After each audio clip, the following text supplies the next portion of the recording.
बांग्लादेश की पूर्व प्रधानमंत्री शेख हसीना को उनके देश वापस भेजा जा सकता है। इस बात की चर्चाएं जोरों पर है।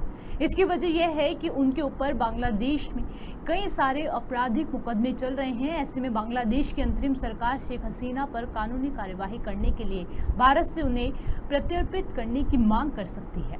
बांग्लादेश की मुख्य विपक्षी पार्टी बांग्लादेश नेशनलिस्ट पार्टी यानी कि बीएनपी ने शेख हसीना के प्रत्यर्पण की मांग भी रख दी है।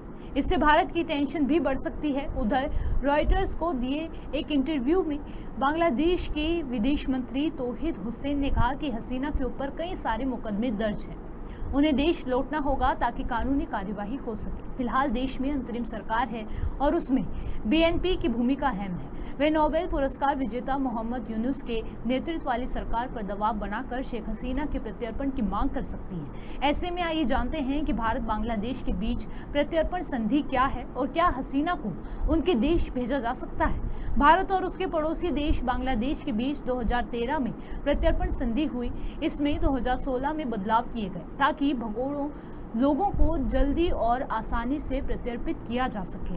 दोनों देशों को इस संधि की जरूरत इसलिए पड़ी क्योंकि पूर्वोत्तर भारत में एक्टिव उग्रवादी बांग्लादेश में छिपकर वहां से ऑपरेट कर रहे थे। ठीक ऐसे ही बांग्लादेश जमात उल मुजाहिदीन बांग्लादेश यानी कि जेएमबी के ऑपरेटिव भी पश्चिम बंगाल और असम में छिपे हुए थे। इस संधि के जरिए कई सारे भगोड़ों को प्रत्यर्पित किया गया है।